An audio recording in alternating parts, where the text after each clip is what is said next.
Welcome to this video tutorial for Cantopia, a management simulation game. When playing this game, you'll be managing one of four companies, Aromatics, Bioscent, Candelarium, or Dynawick, and you'll be competing against the other three companies that will be managed by other students in your class. All four companies make and sell aromatherapy candles, which you can assume is a heavily regulated healthcare product sold in a place called Cantopia. Your market is this geographic region that might look familiar, but we call it Cantopia. Your customers are the candle shops that are spread out across the 88 counties of Cantopia. There are over 600 of these candle shops in the market. Key to your success has very little to do with your knowledge of candles, because all companies sell basically the same thing. Rather, the key is how you manage your team of account managers. You make decisions about hiring, firing, compensating, designing territories, and other leadership matters. Before you can play the game, you first must create an account. You can do this once your instructor has entered the roster information. You'll either receive an email like this that you can respond to, or sometimes this email goes into your spam. So if that's the case, you can go right to the sign-up link and follow the simple instructions. Be sure to use the same email address that was provided to us by your instructor. Note that the payment is handled by Stripe.com, which is a trustworthy online payment service that accepts all major credit and debit cards. Once you're registered for the game, you'll log in and come to your company's main page. The big red button in the center includes detailed game instructions for Cantopia. If you click on this, you'll go to the instructional game manual that includes pages like this. It's a good idea to read through this manual if you want to really understand all aspects of Cantopia. The first action you take in Cantopia is to evaluate all account managers based on their profiles. To access these profiles, you go to the main page and click on the Account Manager button there on the bottom left. This will take you to the profiles like this one of Marvin Adams. It contains basic information that you'd get when going through the recruiting and selection process, including their education, experience, etc. You must first rate each of these profiles as an A, B, or C, where A's are those you think are the strongest candidates, B's are in the middle, and C's are those you definitely don't want to hire. The profiles offer a lot of good information about how these people should be managed and provide hints about their performance. But just like in the real world, you can't always tell how good your applicant will be, and some of these will likely surprise you. Again, each student on each team must rate all 70 account managers as A's, B's, or C's at the start of the game. But note that you can always go back and change your ratings. So once you've rated all 70 profiles, the account manager page will look like this. Note there are three tabs across the top: Current Staff, My Rankings, and Team Rankings. We're looking here at the My Rankings tab. Cantopia randomly lists all the A's at the top, but this order matters. For example, you can see that Thomas Bexton is at the top, which means that for this student, Thomas Bexton is rated as the #1 best applicant out of all 70 profiles. Note that you can further refine these rankings by dragging the names up or down on this page. That is, if you think Rosanna Binghamton, who's #4, is actually the best, you can drag her name up to the top, and this will impact who you make job offers to. You should also know that the Current Staff tab shows you who is currently working for your company. So this company, Aromatics, has these 5 account managers on its current staff. Each company actually begins the game with 5 account managers already hired. And then you'll see in a minute that you can choose to hire up to 3 more people each quarter. So if you choose to hire 3 people in quarter 1, then you have the potential to start the game with 8 account managers working for you. Note that we are looking at the current staff in grid view. But if you click on that small icon to the left, you can toggle back to the list view. So this is the list view of Aromatics' current staff. And this student has rated 3 of these as A's, 1 as a B, and 1 as a C. Finally, Team Rankings is the third tab across the top. This page shows you how you and the other members of your team have rated the applicants. This company has just 2 students assigned to them, Lori and Dolores, but it's possible that you might have more than just 2 students on your team. The combined list averages the rankings of all the students on your team. If students don't like their company's combined rankings, they can change them by going back and revising their individual rankings.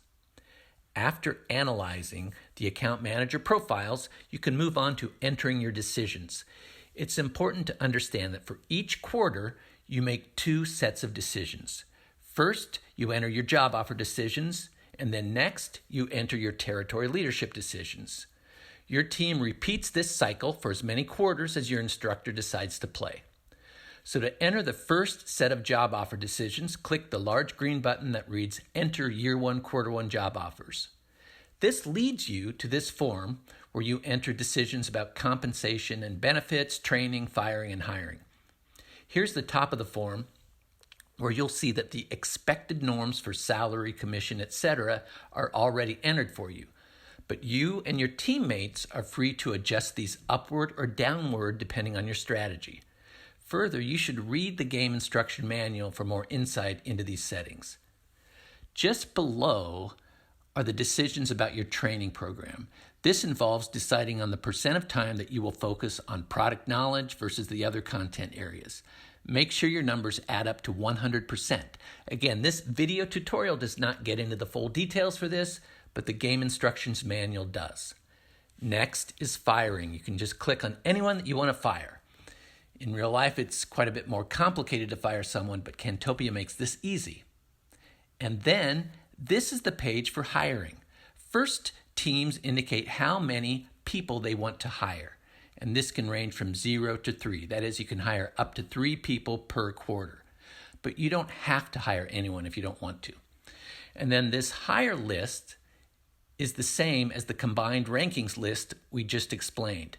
So this team is making job offers to 3 people, Antonio, Bartholomew, and Bethany. And if any of them decline the offer, then Brady Ranger is next on the list. Cantopia will keep going down this list until it finds 3 people to accept the offer. And remember, students can change the order of the hire list by revising their individual rankings. After you've finished these job offer decisions, you must submit your decisions by clicking on the green Submit button. Back to the main page. This button, which initially read Enter Year 1, Quarter 1 Job Offers, changes to Revise Job Offers once the decisions have been submitted. If your team changes its mind about what was entered, you can just go back, click on this to re-enter new or revised decisions. You can do this up until the time that your instructor compiles or processes the decisions. When the time comes, your instructor will compile or process the results, and then you'll be able to log back onto your account and see the white box at the top that provides the results of your job offer decisions.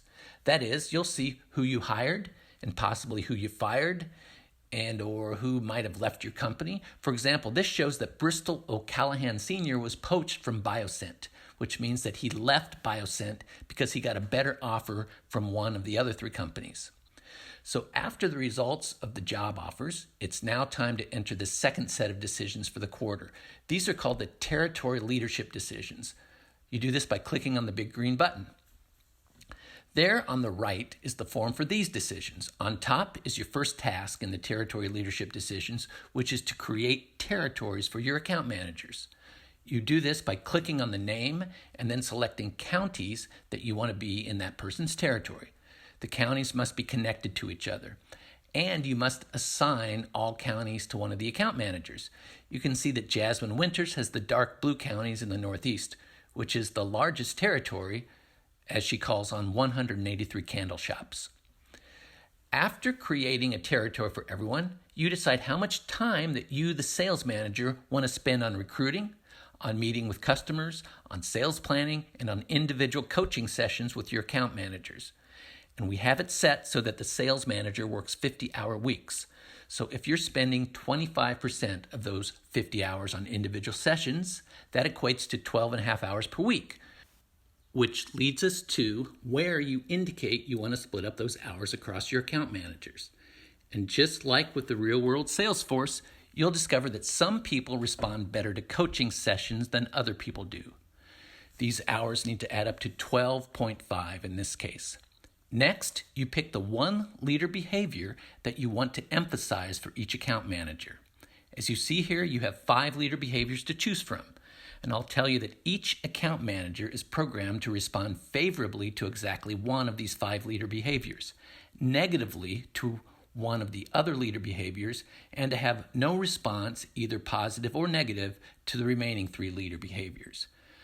You'll be able to see in the results if your selected leader behavior is working or not. And so, for example, if providing individualized support ends up working positively for Tom Bromley, then you should keep using that style of leadership with him. Finally, you decide whether or not you want to purchase any of these 3 market research reports. These cost money or time, depending on the report. We'll show you examples of these reports a little bit later in the tutorial to give you an idea of what type of information is in them. Some of this information can be very useful to you. Once you've entered the territory leadership decisions, don't forget to submit them. And then, once your instructor has processed the results, the financial results of the past quarter are immediately available and you can see how you did. On the top, you'll see a brief overview of the results in a white box. This box is bad news for aromatics as its current rank is 4th or last place. However, you'll want to click on the bottom right button, Results, Reports, and Past Decisions, to see the full set of results. When you do this, you'll first come to a screen like this where you can access all previous decisions by clicking on the top buttons. That is, these red buttons are drop-down menus that give you access to all current and past decisions and results. The first drop-down menu allows you to choose the time period. The second drop-down menu allows you to choose job offer decisions or territory leadership decisions or to see the financial results. So here we are looking at year 1, quarter 3 job offer decisions. And then selecting the territory leadership decisions from this menu gives you this. This is still for year 1, quarter 3. And then finally, selecting the financial results gives you the information that you're probably most interested in. There's a lot of information in the financial results. First, you'll see this table, which is an overview of how all 4 companies in the industry did. A close examination of this table shows that Dynawick is in first place with income to date of $3.96 million, but that second place Candlarium actually won the most recent quarter with income of about $286,000. Beneath that table, you might see notices that in general indicate a problem that you should react to in the next set of decisions. So be sure to read these notices. And then if you scroll down, you'll see the performance and expense analysis for your account managers. This table shows you who your best and worst salespeople are. Plus, it gives you insight on how to better manage them.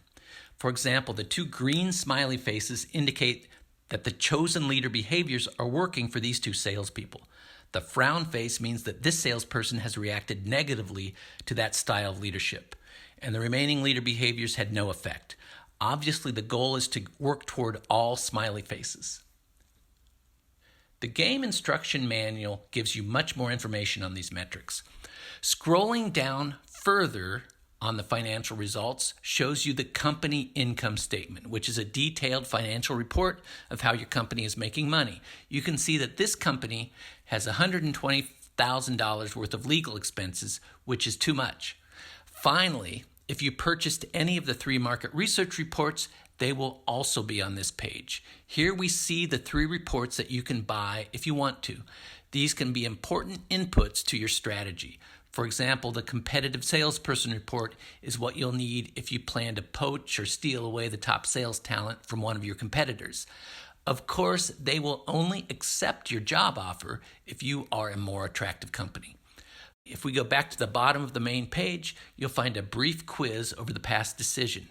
These are easy questions that show your instructor whether or not each student in your team is paying attention to each decision.